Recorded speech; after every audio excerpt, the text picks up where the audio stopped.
तो लोकसभा चुनाव के 7वें और आखिरी चरण के बाद राजधानी दिल्ली में हलचल तेज है। एग्जिट पोल में बीजेपी को प्रचंड जीत मिलने के बाद प्रधानमंत्री नरेंद्र मोदी अब एक्शन मोड में नजर आ रहे हैं। अगले 100 दिन को लेकर पीएम मोदी आज 7 बैठकें करेंगे, जिसमें साइक्लोन, हीट वेव जैसे कई मुद्दों पर चर्चा होगी। तो इधर कांग्रेस 4 जून को आने वाले नतीजों को लेकर रणनीति बनाने में जुट गई है। इस रणनीतिक बैठक में राहुल गांधी, कांग्रेस अध्यक्ष मल्लिकार्जुन खड़गे उम्मीदवारों से वर्चुअली जुड़ेंगे। तो दो तस्वीरें आपके सामने। एक तस्वीर में एक्शन में दिख रहे हैं प्रधानमंत्री नरेंद्र मोदी। कई दिनों तक लगातार लोकसभा चुनाव में प्रचार करने के बाद एग्जिट पोल कल आए।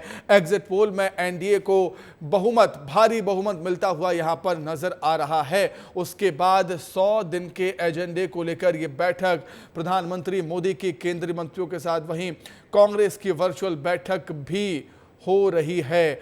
अधिक जानकारी के लिए हम बातचीत करेंगे। दिल्ली संवाददाता अमृत तिवारी हमारे साथ जुड़ गए हैं फोन लाइन पर। अमृत, कल एग्जिट पोल आए, एग्जिट पोल के नतीजे ये कह रहे हैं कि फिर से एक बार मोदी सरकार, उसके बाद प्रधानमंत्री मोदी की 7 मैराथन बैठकें आज होनी है। वहीं दूसरी तरफ कांग्रेस की बात करें तो वो भी कहीं ना कहीं रणनीति बनाने में जुटी हुई है। अमृत। बिल्कुल सुनील, आपको देखेंगे कि जो भी प्रचार का दौर था वो उसके बाद सभी नेताओं ने अपनी ताकत झोंकी थी। प्रधानमंत्री मोदी खुद 260 से ज्यादा उन्होंने जनसभाएं और रैलियों को संबोधित किया था। कांग्रेस के नेता भी इसमें पूरी ताकत झोंके हुए थे और चुनाव प्रचार में शामिल थे। अब जब मतदान संपन्न हो चुके हैं और 4 तारीख के फाइनल गिनती का इंतजार है, इसके पहले सबकी अपनी अपनी तैयारियां हैं और इसी के बीच में प्रधानमंत्री नरेंद्र मोदी अब जो उनके शासकीय कामकाज की जो चीजें हैं उसके ऊपर पूरी तरह से फोकस हो चुके हैं। 48 घंटे के मेडिटेशन के बाद वो दिल्ली में जो है तमाम जो है बैठकें कर रहे हैं। 7 बैठकें प्रमुख हैं, जिनमें से साइक्लोन जो कि बड़ी तबाही मचाया है उसको लेकर के वो समीक्षा करेंगे। उसके आधार पे केंद्र सरकार की तरफ से क्या मदद होनी चाहिए, केंद्र सरकार की तरफ से क्या स्ट्रैटेजी होनी चाहिए, जो पूर्वोत्तर के अलावा बंगाल में जो भी चीज नुकसान हुए उसको कैसे भरपाई की जाए, लोगों तक राहत कैसे पहुंचाई जाए, इस पे वो चर्चा करेंगे। इसके अलावा हीट वेव एक बड़ी समस्या, हीट वेव को लेकर के भी क्या नीति बिल्कुल बनाई जाए। अमृत, जिस तरीके से हम देख रहे हैं, कल एग्जिट पोल आ चुके हैं, लेकिन इससे पहले बीजेपी हमेशा से यही कहती आई है कि देश में एक बार फिर से एनडीए सरकार, मोदी सरकार बनने जा रही है। और एग्जिट पोल आने के तुरंत बाद ही 100 दिन के एजेंडे को लेकर,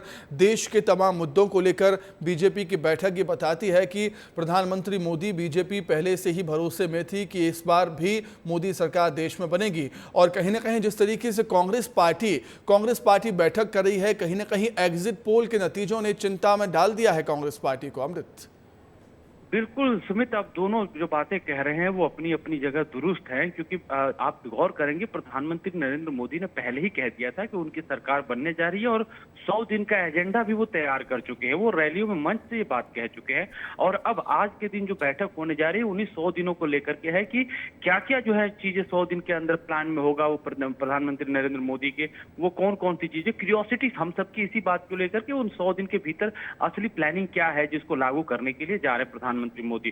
दूसरी तरफ कांग्रेस जो इस बात को लेकर के पहले से ज्यादा और चिंतित हो गई है। कल ही मल्लिकार्जुन खड़गे के आवाज पे भी हम लोग थे, उनका एक मीडिया के सामने आकर के उन्होंने संबोधित किया था और कहा था कि हम 295 सीटें जीत रहे हैं। लेकिन जैसे जब एग्जिट पोल के नतीजे आए हैं उसके अंदर कांग्रेस के भीतर एक खलबली तो है। हालांकि जो कांग्रेस के जमीनी नेता है वो इस तथ्य को स्वीकार कर रहे थे कि बहुमत के आंकड़े को पार करना कांग्रेस के लिए चुनौती है, लेकिन बीजेपी को बहुत ज्यादा सीटें मिलेंगी इसको लेकर भी वो आश्वस्त नहीं थे। ऐसे में एग्जिट पोल के नतीजों ने उनकी जो है कहा जाए कि मानसिक तनाव उनके लिए बढ़ा दिया है। बिल्कुल, कहीं ना कहीं टेंशन बढ़ा दी है, मानसिक तनाव बढ़ा दिया है कांग्रेस पार्टी का एग्जिट पोल के नतीजों ने। और बीजेपी तो पहले से ही आश्वस्त थी कि इस बार भी मोदी सरकार। अमृत, बहुत शुक्रिया, बहुत धन्यवाद आपका जुड़ने के लिए, तमाम बातचीत के लिए।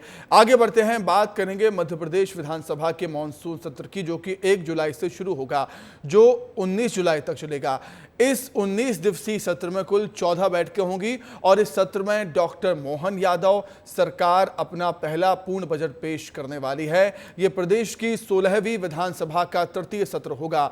बजट 3.5 लाख करोड़ रुपए से अधिक का हो सकता है। इस सत्र में बजट और अनुदान मांगों पर चर्चा के साथ ही सरकार आधा दर्जन विधेयक भी विधानसभा में मंजूरी के लिए लाएगी। रिपोर्ट देखिए।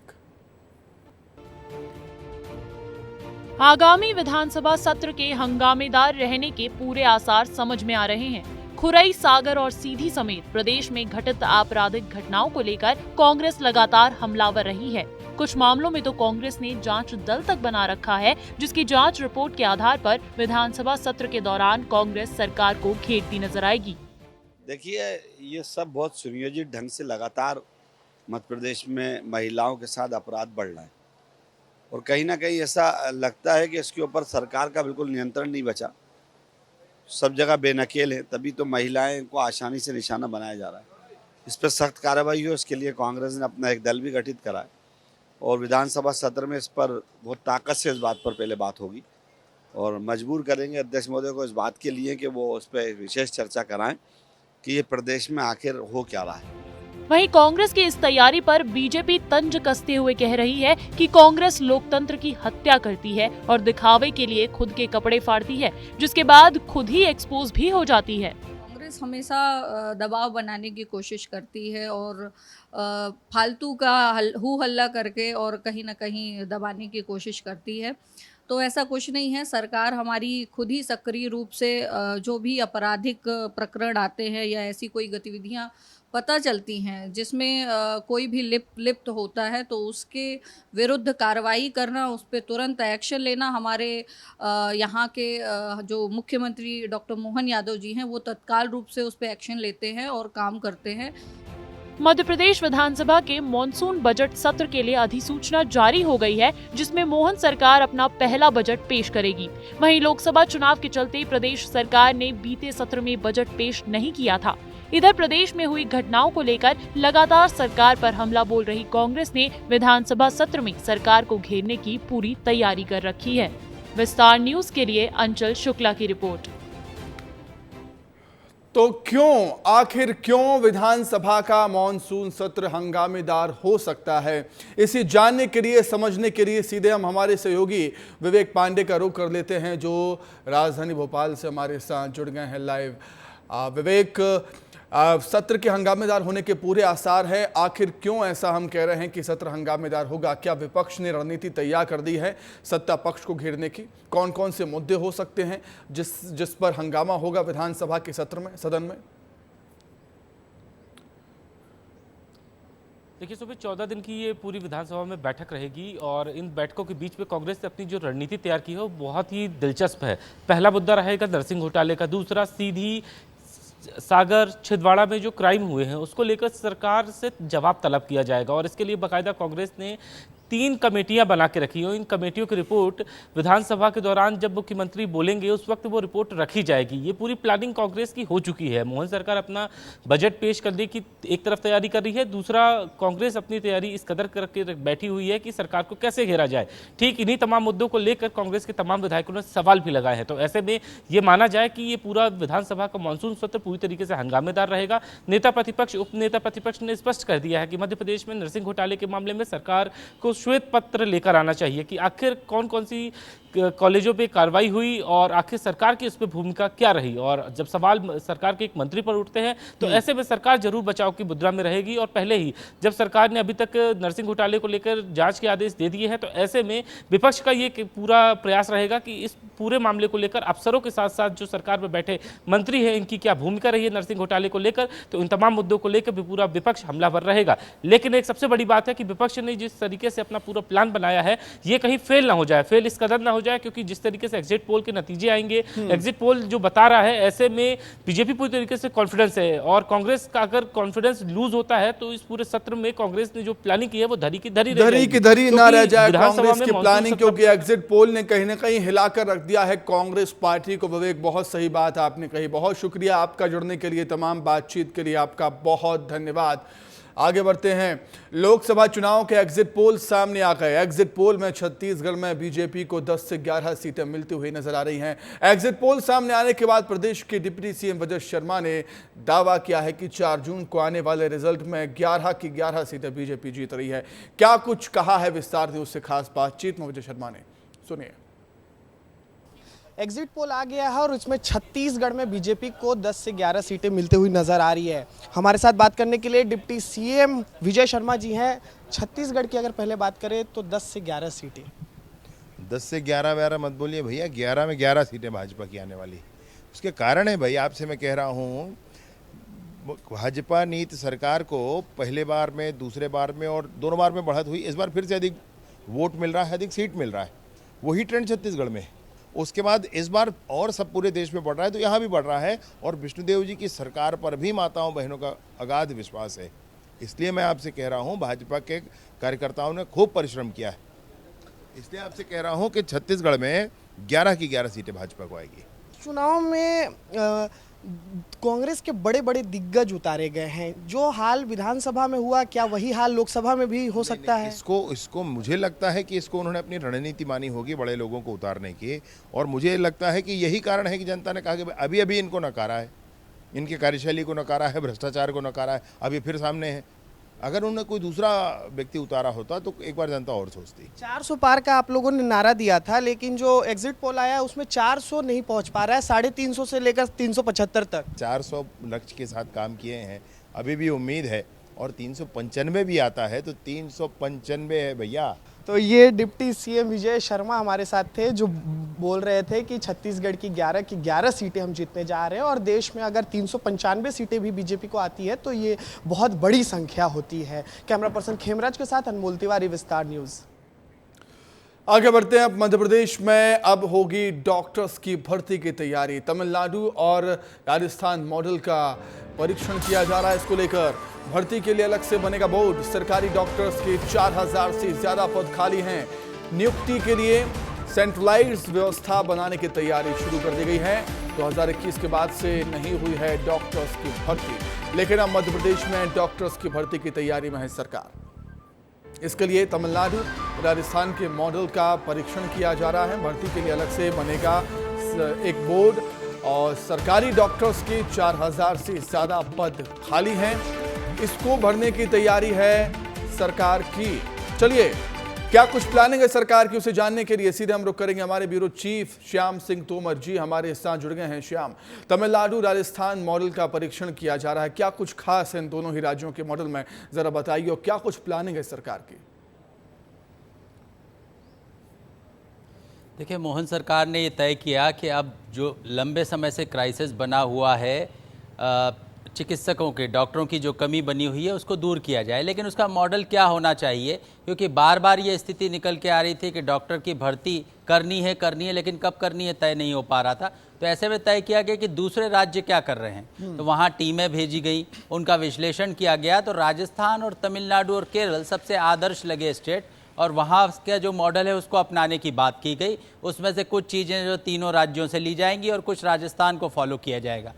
सीधी सी बात है, इसका एक बोर्ड, जैसे बाकी बोर्ड होते हैं, पीएससी होता है, व्यापम जो पुराना जो व्यापम था या वर्तमान में कर्मचारी चयन आयोग जिसको कहने लगे हैं वो है।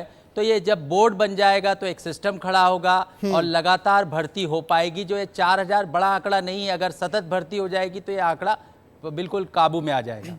बिल्कुल, डॉक्टर्स की भर्ती के लिए एक और बोर्ड बनाने की तैयारी में है सरकार। और दूसरे स्टेट्स के जो प्लान हैं वो एग्जीक्यूट किए जाएंगे मध्य प्रदेश में, जैसा कि हमारे ब्यूरो चीफ श्याम सिंह तोमर जी बता रहे हैं कि तमिलनाडु, केरल, राजस्थान की बात उन्होंने की। बहुत शुक्रिया आपका श्याम जी, जुड़ने के लिए, तमाम बातचीत के लिए आपका बहुत धन्यवाद। आज एक ऐसी तस्वीर दिखाते हैं जिसे देखकर आप समझ जाएंगे कि पानी का महत्व क्या है।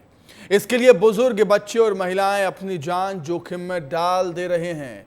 ये तस्वीर देखकर आपको एहसास हो जाएगा कि एक एक बूंद पानी कितना कीमती है, वो भी तब जब पानी पीने लायक तो बिल्कुल भी ना हो, भीषण गर्मी हो। लेकिन शिद्दत की इस गर्मी में ये पानी ही लोगों की प्यास बुझा रहा है। कितनी मुश्किल हो रही है लोगों को, जो वो जानने के लिए रिपोर्ट देखिए हमारी एक। तस्वीरें मुरैना के बरेही गांव की हैं, जहां ग्रामीण 40 फीट गहरे कुएं में उतरकर पानी भर रहे हैं। ग्रामीण कीचड़ से सने पानी को भरने के लिए जान की बाजी लगाकर पीने का पानी भर रहे हैं। रोजाना ग्रामीणों को पीने के पानी के लिए इसी तरह संघर्ष करना पड़ता है, जहां उनकी समस्याओं को देखने वाला कोई भी नहीं है। लेकिन ग्राम पंचायत प्रशासन ग्रामीणों को पीने का पानी उपलब्ध कराने के एवज में शुल्क जरूर वसूल रहा है, जिसके चलते ग्रामीणों को काफी परेशानियों का सामना करना पड़ रहा है। हमारी समस्या ये सर पानी की परेशानी है पानी कुआं में मिट्टी है, मिट्टी में ऐसा मचा पानी आता है, बातें बच्चा बच्ची परेशान होते हैं। अच्छा, क्या हो रहा है? बीमार होते हैं। अच्छा, हाँ। और जो सरपंच टैंकर भेज रहा है क्या? टैंकर भेज रहा है सर, एक ड्राम के 50 रुपए ले। अच्छा, तो 1 ड्राम भरते तो 50 रुपए लेता है। जल जीवन मिशन के तहत शुद्ध पेयजल के लिए अनेक परियोजनाएं संचालित की जा रही हैं, जहां प्रत्येक देशवासी को 55 लीटर पानी उपलब्ध कराने के उद्देश्य के तहत गांव-गांव में हर घर नल, हर घर जल की व्यवस्थाओं को अंजाम दिया जा रहा है। लेकिन ये योजना मुरैना के बरही गांव में कहीं दिखाई नहीं दे रही है, जिसके चलते ग्रामीणों को प्रदूषित पेयजल पीने के लिए मजबूर होना पड़ रहा है। ऐसे में ग्रामीण बच्चों के स्वास्थ्य पर खराब असर पड़ रहा है। ब्यूरो रिपोर्ट, विस्तार न्यूज। खबर मुरैना से है, जहां महिला की रेलवे स्टेशन पर ही डिलीवरी करने की घटना सामने आई। पति के साथ आगरा से ग्वालियर जा रही 7 महीने की गर्भवती महिला साधना शर्मा को धौलपुर स्टेशन पर ट्रेन पहुंचने के बाद तेजी से प्रसव पीड़ा हुई, जिसके बाद महिला के पति ने मुरैना स्टेशन पर उतरकर लोगों से मदद की गुहार लगाई। आनन फानन में जीआरपी पुलिस ने जिला अस्पताल एम्बुलेंस के लिए फोन लगाया, लेकिन तब तक स्टेशन पर ही प्रसव हो गया। हालांकि बाद में एम्बुलेंस मौके पर पहुंची, जिसके बाद महिला को जिला अस्पताल में भर्ती करवाया और इस बीच महिला के पति ने प्रशासन पर देरी करने का आरोप भी लगाया है। स्टेशन दर्द हो रहा था, धौलपुर से आए थे। धौलपुर में अब क्या करूँ, कोई जानता नहीं, कल मुरैना चलता हूँ और तबीयत खराब हो गई थी मेरी। तो जब मैंने मुरैना दवाई, वहाँ पर कोई आया नहीं, कोई 1 घंटे से चिल्ला रहा हूँ, ना एम्बुलेंस आ रही ना कोई आ रहा है। श्री महाकालेश्वर मंदिर में सुप्रसिद्ध भस्म आरती की बुकिंग व्यवस्था को लेकर अधिक पारदर्शी, सुगम और सुचारू बनाने के लिए नई व्यवस्था 1 जून से लागू कर दी गई है, जिसमें पहले आओ पहले पाओ के आधार पर श्री महाकालेश्वर मंदिर की वेबसाइट पर 1 जुलाई से 31 जुलाई तक के लिए 9153 श्रद्धालुओं की भस्म आरती की रिक्वेस्ट स्वीकृत की गई है। बाबा महाकाल के भक्त ऑनलाइन और ऑफलाइन के माध्यम से दिव्य भस्म आरती की बुकिंग करवाते हैं, लेकिन कई बार भक्तों को परमिशन नहीं मिल पाती। इसीलिए महाकाल प्रबंधन समिति ने भस्म आरती 3D एनिमेशन के माध्यम से दिखाने का प्रयास किया, जिसके माध्यम से देश भर से आने वाले श्रद्धालु भस्म आरती को अपनी आंखों से निहार सकते हैं।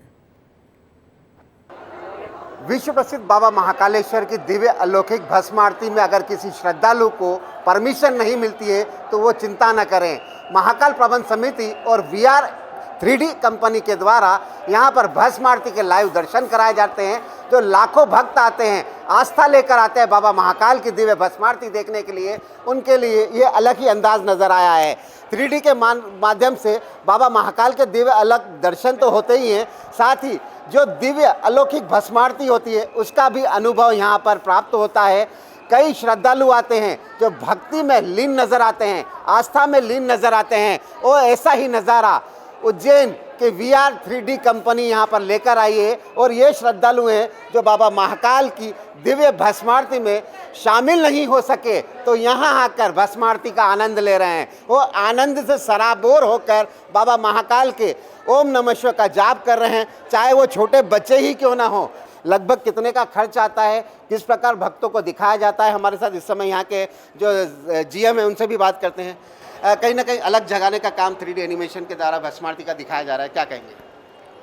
सर, जो श्रद्धालु यहाँ पे आते हैं और भस्म आरती की टिकट नहीं पा पाते हैं, उन लोगों के लिए हमने ये सुविधा चालू करी है, जिसमें कि वो भस्म आरती का महत्व जान सकें कि क्या महत्व है इस भस्म आरती करने का, यहाँ पे कैसे भस्म आरती यहाँ पे होती है। सर, एक आज से तो निःशुल्क VR 3D के माध्यम से भस्म आरती का आनंद उत्सव के साथ दिखाया जा रहा है, क्या कहेंगे? जी, लगातार यात्रियों की संख्या बढ़ रही है, क्योंकि महाकालेश्वर मंदिर में भस्म आरती की व्यवस्था, सेटिंग व्यवस्था होती है, सीमित मात्रा में होती है। कई यात्री जो दर्शन नहीं कर पाते हैं, उसी के लिए VR की व्यवस्था की गई है। और अभी ये तो निःशुल्क उज्जैन वालों से की गई है, अपना आधार कार्ड दिखाएं और निःशुल्क बाबा की आरती करें। आपने तो दिव्य अलौकिक दर्शन हुए 3D के माध्यम से, क्या कहेंगे? बहुत बढ़िया था, पहली बार था मेरे लिए, बट इतने करीब से देख पाया, बहुत अच्छा लगा मुझे। क्या क्या देखने को मिला? भस्म आरती देखी मैंने, कुंड देखा, स्नान देखा, पूरा ग्रह देखा, गर्भगृह देखा मैंने, शिवलिंग के दर्शन किए, इतने पास से किए, बहुत अच्छा लगा। सर, साक्षात बाबा महाकाल के दरबार के दिव्य दर्शन कभी सोचा नहीं था कि इतने ऐसे दर्शन कर पाऊंगा मैं। बिल्कुल कभी सोचा नहीं था कि इतनी पास में जाकर बाबा महाकाल को निहार सकूंगा। बाबा महाकाल की दिव्य भस्मी जब रमती है बाबा महाकाल के ऊपर तब उसको मैं कैसे देख सकूंगा। तो ये भक्त आते हैं और 3D एनिमेशन के माध्यम से जब भस्म आरती देखते हैं तो कुछ यादें अपने दिलों में बसा कर ले जाते हैं। मैं सिंह ठाकुर के साथ संतोष कृष्णानी, विस्तार न्यूज़, उज्जैन।